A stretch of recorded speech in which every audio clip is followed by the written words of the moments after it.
मित्रांनो नमस्कार. मतदान केंद्र अध्यक्ष आणि मतदान अधिकारी यांच्या ऑनलाईन प्रशिक्षण कार्यक्रम 2024 मध्ये मी आपल्या सर्वांचं स्वागत करतो. मी आकाश लिगाडे, उपविभागीय अधिकारी चिपळूण, आपणास या ठिकाणी मतदान अधिकाऱ्यांची कर्तव्ये हा विषय समजावून सांगणार आहे.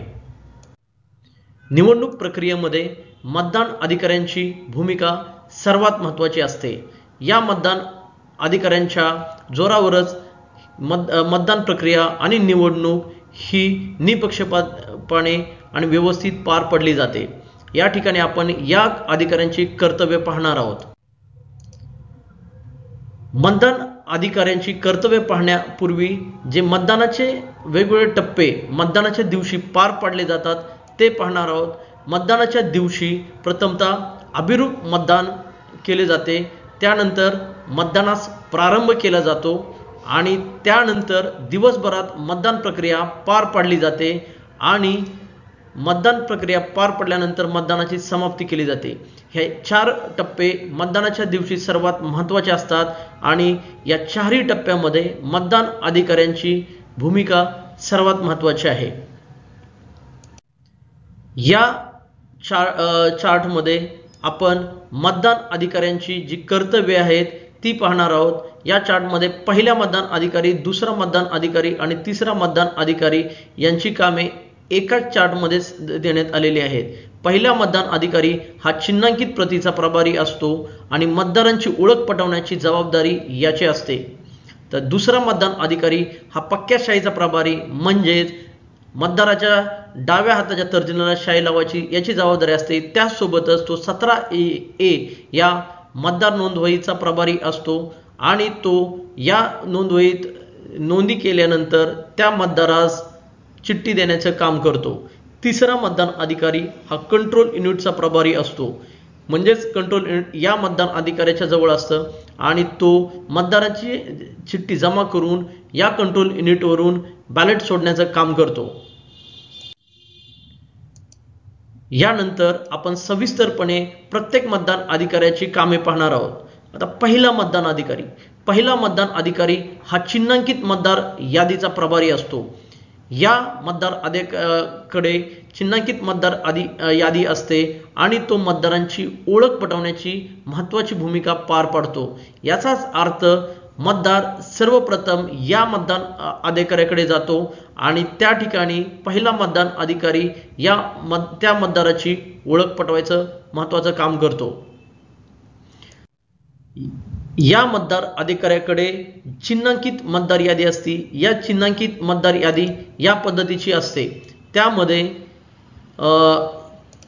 या चिन्हांकित मतदार यादीमध्ये उजव्या साईडला यादीचा भाग क्रमांक, डाव्या साईडला त्या मतदारसंघाचं नाव हे हेडिंग असतं. त्यानंतर त्या मतदार यादीमध्ये असणारे वेगवेगळे सेक्शन, ते मतदार यादीच्या मतदान केंद्राचे नाव, त्याचा मतदान केंद्राचा पत्ता आणि त्या मतदार केंद्रात जोडण्यात आलेले मतदार यांची संख्या, म्हणजे पुरुष, महिला आणि तृतीयपंथी यांची एकूण ही पहिल्या पानावर दिली जाते.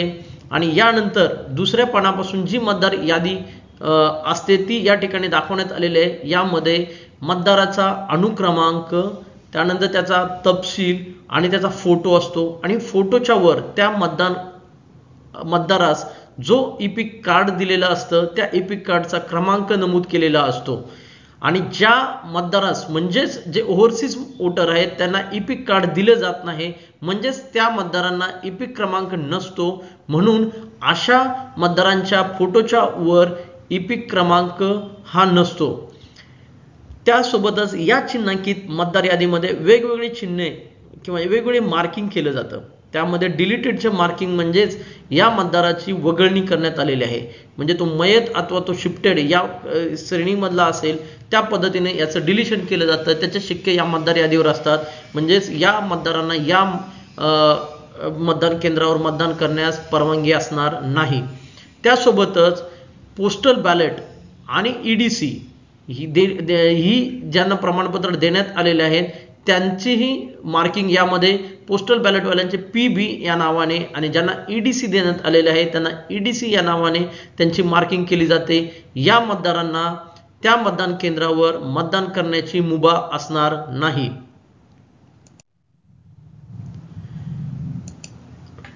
हा पहिला मतदान अधिकारी मतदाराची ओळख पटवण्याची महत्त्वाची भूमिका पार पडतो।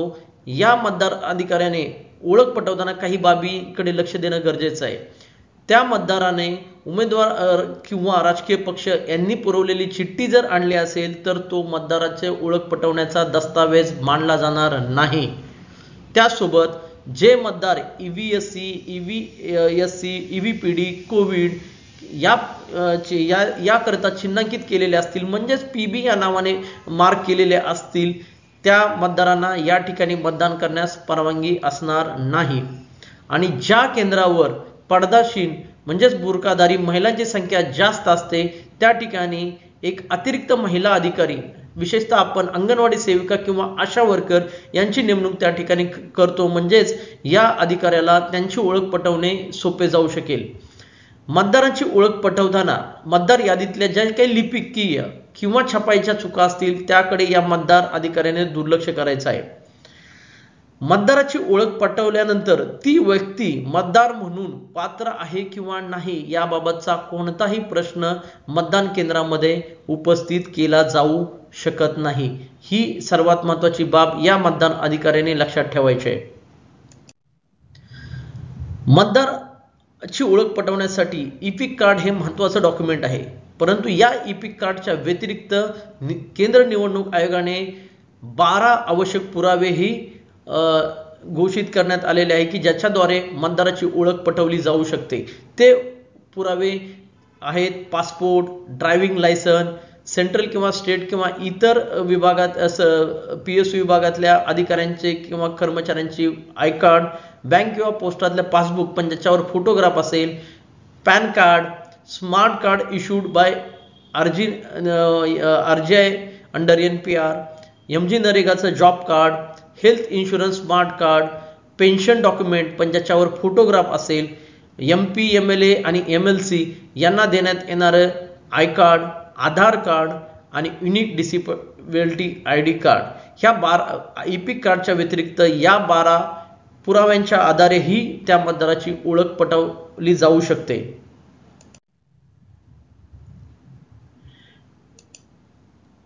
पहिल्या अधिकाऱ्याने ओळख पटवल्यानंतर मतदार यादीवर जे या पद्धतीचे मार्किंग करणं गरजेचं आहे ज्याच्यामध्ये ओळख पटवल्यानंतर त्या मतदाराच्या चिन्हांकित यादीमध्ये त्या मतदाराच्या समोर लाल शाईने तिरपी रेष मारायची आहे आणि पुरुष या पद्धतीने ही तिरपी रेष मारायची आहे आणि पुरुष, स्त्री आणि इतर यांची आपल्याला ओळख पटण्यासाठी या ठिकाणी स्त्री मतदारांच्या अनुक्रमांकाच्या भोवती गोल करायचा आहे की जेणेकरून स्त्रियांची संख्या किती, मतदान झालेल्या स्त्रियांची संख्या किती आणि मतदान झालेल्या पुरुषांची संख्या किती हे आयडेंटिफाय करणं सोपे जाईल। त्यासाठी स्त्रियांच्या अनुक्रमांकाच्या भोवती गोल करायचा आहे आणि इतर मतदार जे आहेत त्यांची ओळख पटवण्यासाठी त्यांच्या अनुक्रमांकाच्या ठिकाणी स्टार हा मार्क करायचा आहे की जेणेकरून या तिन्हीच्या साहाय्याने तो मतदान अधिकारी स्त्री, पुरुष आणि इतर ही संख्या केंद्राध्यक्षाला देईल की जेणेकरून किती स्त्रियांचं, किती पुरुषांचं आणि किती इतरांचं मतदान आतापर्यंत झालंय हे तो पाहू शकेल। यामध्ये जे ओव्हरसीज वोटर आहेत त्या ओव्हरसीज वोटर म्हणजेच जे भारतीय नागरिक आहेत परंतु नोकरी किंवा इतर शिक्षण किंवा इतर बाबीसाठी परदेशामध्ये ते गेलेले आहेत परंतु त्यांनी आपल्या देशाचे ते नागरिक आहेत आणि त्या देशाचं नागरिकत्व घेतलेलं नाही, अशा ओव्हरसीज वोटरच्या बाबतीत फक्त मूळ भारतीय पासपोर्ट हाच तपासायचा आहे आणि मतदार यादीवरून ओव्हरसीज वोटर ओळखण्याची जी खूण आहे ती म्हणजे त्याच्या फोटोच्या वर त्या मतदाराचा EPIC कार्डचा नंबर असणार नाही। याबरोबरच या मतदान अधिकाऱ्याकडे ASD लिस्ट दिलेली असणार आहे ज्याच्यामध्ये अनुपस्थित, स्थलांतरित आणि मयत मतदारांची यादी असेल। या मतदारांच्या बाबतीमध्ये ओळख पटवताना या मतदान अधिकाऱ्याने एकाऐवजी 2 डॉक्युमेंट पुरावे तपासायचे आहेत आणि त्याची कसून तपासणी केल्यानंतर त्याच्याकडून जोडपत्र 14 भरून घ्यायचं आहे आणि मगच त्याला मतदानाला अलाउड करायचं आहे। आणि या एसडी मतदाराच्या बाबतीत दुसऱ्या मतदान अधिकाऱ्याकडे जी 17A ची नोंद वही आहे त्या ठिकाणी दुसऱ्या मतदान अधिकाऱ्याने सही आणि अंगठा ह्या दोन्ही बाबी घ्यायच्या आहेत। आणि 17A मधील एसडीच्या यादीमधील किती मतदानाने मतदान केलं त्याचं स्वतंत्र प्रमाणपत्र केंद्राध्यक्षांनी मतदान साहित्य जमा करताना द्यायचे आहे। हे प्रमाणपत्र 17A च्या छाननीच्या वेळी आरोंना उपयोगी पडणार आहे। हे जोडपत्र 14 आहे ज्याच्यामध्ये अनुपस्थित, स्थलांतरित आणि मृत मतदारांच्या बाबतीत त्याच्याकडून हे घोषणापत्र पहिल्या मतदान अधिकाऱ्याने भरून घ्यायचं आहे। या मतदान अधिकाऱ्याने जी स्त्री, पुरुष आणि इतरांची संख्या आहे त्याच्या सहाय्याने या पद्धतीने दर 2 तासाला आकडेवारी देताना हे बायफर्केशन केंद्राध्यक्षांना द्यायचं आहे। जे 7 ते 9 किंवा 7 ते 11 किंवा 7 ते 1 ही दर 2 तासाला जी आकडेवारी क्युम्युलेटिव्ह कळवली जाते त्यामध्ये केंद्राध्यक्षाला पुरुष, स्त्री आणि एकूणच्या गोष्टी आपणास सांगता येऊ शकतील। यानंतर आपण दुसऱ्या मतदान अधिकाऱ्यांची कर्तव्य पाहणार आहोत। दुसरा मतदान अधिकारी हा शाईचा प्रभारी असतो। तो मतदाराच्या डाव्या हाताच्या तर्जनीला शाई लावायचं काम करेल। डाव्या हाताच्या तर्जनीला शाई लावताना नख आणि कातडीच्या भागावर शाई लागेल या पद्धतीने तो शाई लावेल। त्यासोबतच तो 17A या मतदार नोंदवहीचा प्रभारी असतो। त्या नोंदवहीवर तो त्या मतदाराचे पुराव्याचे डॉक्युमेंट आणि स्वाक्षरी चा उल्लेख करेल आणि स्वाक्षरी आणि अंगठ्याचा ठसा घेईल। त्यासोबतच तो त्या मतदार अधिकाऱ्याला तिसरा मतदान अधिकाऱ्याकडे जी चिठ्ठी जमा करायची ती चिठ्ठी देईल। आणि या मतदान अधिकाऱ्याने एक बाब लक्षात ठेवायची की या ठिकाणचा जो अंगठा आहे तो प्रमाणित करण्याची आवश्यकता राहणार नाही। या मतदान अधिकाऱ्याने तर्जनीला शाई लावताना या पद्धतीने लावायची आहे ज्याच्यामध्ये नख आणि कातडी याच्यामध्ये उभ्या पद्धतीने शाई त्याने लावायची आहे। टिंब किंवा फक्त नखावर शाई लावायची नाही। या ठिकाणी ही योग्य पद्धत दाखवण्यात आलेली आहे। जर एखाद्या व्यक्तीला डाव्या हाताची तर्जनी नसेल तर डाव्या हाताच्या इतर बोटाला शाई लावायची आहे। जर त्याच्या डाव्या हाताला बोटच नसतील तर त्याच्या उजव्या हाताच्या तर्जनीवर शाई लावायची आहे। आणि उजव्या हाताची तर्जनी नसेल तर तर्जनीपासून नंतरच्या कोणत्याही बोटावर शाई लावायची आहे। आणि जर त्याच्या डाव्या किंवा अथवा उजव्या हाताच्या बोटच नसतील तर त्याच्या डाव्या आणि उजव्या हाताच्या थोटकावर शाई लावायची आहे की जेणेकरून त्याची ओळख पटवणे शक्य, मतदान केल्याबाबतची ओळख पटवणे शक्य होईल। या पद्धतीने या अधिकाऱ्याकडे नमुना 17A ची नोंदवही असते। यामध्ये त्या मतदान केंद्राचा क्रमांक, मतदान यादीचा भाग क्रमांक हा उल्लेख वर केलेला असतो। आणि याच्यामध्ये जे दुसरा क्रमांकाचा रकाना आहे त्यामध्ये मतदाराचा मतदार यादीतील अनुक्रमांक नमूद करणे आवश्यक आहे। तिसऱ्यामध्ये त्याने कोणता पुरावा दाखवला आहे ते नमूद करणे आवश्यक आहे। आणि चौथ्यामध्ये त्याची स्वाक्षरी किंवा अंगठाचा ठसा घ्यायचा आहे। आणि पाचव्यामध्ये वेगवेगळे शेर काही असेल तर तो नमूद करायचा आहे। या ठिकाणी एक मतदार नोंदवहीचा नमुना या ठिकाणी आपल्याला दाखवण्यात आलेला आहे। त्याच्यामध्ये मतदाराच्या मतदार यादीतील अनुक्रमांक या ठिकाणी पहिला जो अनुक्रमांकाचा मतदार आहे त्याचा मतदार यादीतला अनुक्रमांक हा 325 आहे। त्याने EP म्हणजे इलेक्शनचं इपिक कार्ड दाखवलेलं आहे म्हणून त्या बाबतीत फक्त EP ही 2च अद्याक्षरे या ठिकाणी लिहायची आहेत। आणि त्याने ची स्वाक्षरी किंवा अंगठा या ठिकाणी त्याचा ठसा उमटवायचा आहे। या पद्धतीने इपिकच्या व्यतिरिक्त इतर कागदपत्रे जे मतदार देतील त्यांच्या बाबतीत त्या कागदपत्राचा उल्लेख करून शेवटचे 4 डिजिट त्या ठिकाणी नमूद करणे गरजेचे आहे। आणि काही मतदाराच्या बाबतीत मतदानास नकार किंवा इतर काही शेरे असतील तर ते शेरा कॉलम मध्ये नमूद करणे आवश्यक आहे। ज्या मतदारांनी नकार देणं याबाबतच्या ज्या गोष्टी आहेत की ज्या मतदाराने सही किंवा अंगठा देण्यास नकार केला असेल अशा मतदारास मतदान करू द्यायचं नाही। त्याच्या ठिकाणी मतदानास नकार हा शेरा या ठिकाणी, सहीस नकार हा शेरा त्या ठिकाणी नमूद करायचा आहे आणि त्याला मतदान करावयास अलाउड करायचं नाही। असे वेगवेगळे शेरे जे नमूद करतील त्या ठिकाणी केंद्राध्यक्षाने स्वाक्षरी करायची आहे आणि याची नोंद केंद्राध्यक्षाने दैनंदिनीमध्ये न चुकता घ्यायची आहे।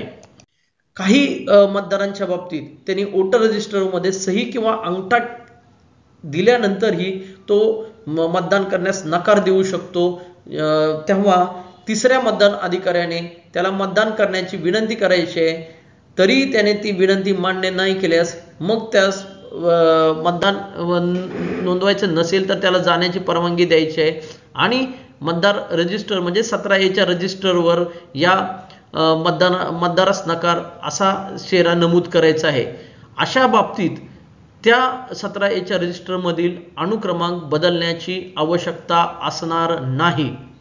त्या मतदाराच्या जो शेरा असतील असे शेरा असणारे मतदारांची संख्या वगळता जेवढे मतदार झाले तेवढे मतदान त्या बॅलेट युनिटमध्येच किंवा असणार आहे, त्यामुळे त्याचा अनुक्रमांक बदलण्याची आवश्यकता राहणार नाही।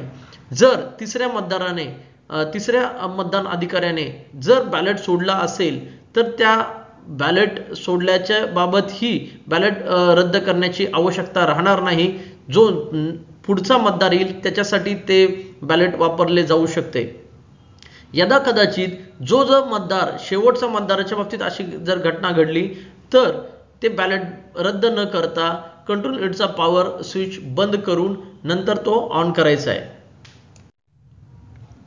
यामध्ये काही वेळेला एखादा मतदार गोपनीयतेचा भंग करू शकतो, म्हणजेच तो मतदान केंद्रामध्ये एखाद्या उमेदवाराचं नाव, पक्षाचं नाव किंवा चिन्हाचं नाव उघडपणे घेऊ शकतो। त्या मतदाराच्या बाबतीत केंद्राध्यक्षाने त्यास मतदान करण्यास परवानगी देऊ नये आणि अशा मतदारास पोलिसांच्या ताब्यात द्यायचं आहे आणि तशी नोंद मतदार नोंदवही 17A मध्ये घ्यायची आहे आणि त्यासोबतच केंद्राध्यक्षाने त्याची डायरीमध्ये तशी नोंद घ्यायची आहे। अशा वेगवेगळ्या शेऱ्यामधील मतदारांची संख्या वजा करता राहिलेल्या मतदारांची संख्या आणि मतदान युनिट म्हणजे मतदान युनिटमधील संख्या ही सेम जुळवता येऊ शकेल। हा मतदार अधिकारी 2 त्या मतदाराच्या डाव्या हाताला शाई लावल्यानंतर आणि 17A मध्ये त्याची नोंद घेतल्यानंतर त्याला चिठ्ठी देईल। या चिठ्ठीमध्ये त्या मतदार नोंद होई म्हणजे 17A मधला जो काही अनुक्रमांक आहे तो नमूद करेल आणि त्यासोबत मतदार यादीतलाही अनुक्रमांक नमूद करेल आणि त्याच्या खाली त्याची स्वाक्षरी करेल आणि ही चिठ्ठी त्या मतदारास देईल। या पद्धतीने मतदाराला शाई लावणे, 17A नोंद वहीमध्ये नोंद घेणे आणि मतदाराला चिठ्ठी देणे ही 3 कामे मतदान अधिकारी 2 यांची आहेत। यानंतर आपण तिसऱ्या मतदान अधिकाऱ्याची कर्तव्ये पाहणार आहोत। तिसरा मतदान अधिकारी हा कंट्रोल युनिटचा प्रभारी असतो, म्हणजेच कंट्रोल युनिट त्याच्या जवळ असतं। हा मतदार अधिकारी त्याच्याकडे येणाऱ्या मतदाराची वोटर स्लिप जमा करून घेईल आणि त्या मतदाराच्या बोटाला शाईची खूण व्यवस्थित असल्याची खात्री करेल आणि त्यानंतरच तो ती कंट्रोल युनिट सोडून त्या मतदारास मतदार कक्षात जायला सांगेल आणि त्याचं मतदान नोंदवून घेईल। हा अधिकारी मतदारांकडून जमा केलेल्या चिठ्ठ्या हा काळजीपूर्वक जपून ठेवेल आणि मतदान संपल्यानंतर एका स्वतंत्र लिफाफ्यामध्ये या चिठ्ठ्या जमा करेल। मतदारास मतदान नोंदवण्यासाठी CU वरील बॅलेट बटन दाबल्यानंतर तो बॅलेट युनिटवर तो मतदार मतदान करत असतानाही त्या मतदाराकडे लक्ष ठेवेल, कारण की बरेचसे मतदार ते बॅलेट युनिट म्हणजेच मतदान युनिट पाडू शकतात किंवा त्याच्यासोबत काही छेडछाड करू शकतात। त्यामुळे या मतदान अधिकाऱ्याने त्या व्यक्तीचं मतदान होईपर्यंत त्या व्यक्तीच्या कृतीकडे लक्ष ठेवायचं आहे आणि हा मतदान अधिकारी वेळोवेळी टोटल हे बटन दाबून मतदान झालेल्या मतांचा मेळ घेईल। या मतदान अधिकाऱ्याने बॅलेट बटन म्हणजे दाबल्यानंतर त्या कंट्रोलवरील लाल रंगाचा बिझी लॅम्प हा लागेल।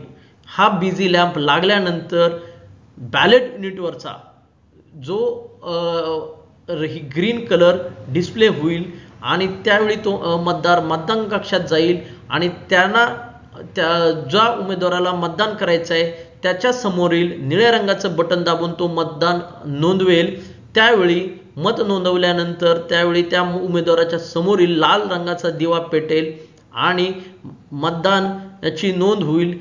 त्याच ठिकाणी असणाऱ्या व्हीव्हीपॅटच्या व्हीव्हीपॅटमध्ये 7 सेकंदाकरता एक चिठ्ठी दिसेल की ज्याच्यामध्ये त्या मतदाराने कोणत्या उमेदवारास मतदान केले हे तो पाहू शकेल आणि ती चिठ्ठी खाली बॉक्समध्ये पडल्यानंतर बीप नावाचा आवाज होईल आणि त्यावेळी बॅलेट युनिटचा हिरवा दिवा आणि कंट्रोल युनिटचा लाल दिवा बंद होईल आणि त्या मतदाराची मतदान प्रक्रिया समाप्त होईल। अशा पद्धतीने तिसऱ्या मतदान अधिकाऱ्याने चिठ्ठ्या जमा करून बॅलेट सोडून त्या मतदाराची मतदान प्रक्रिया पूर्ण करायची आहे।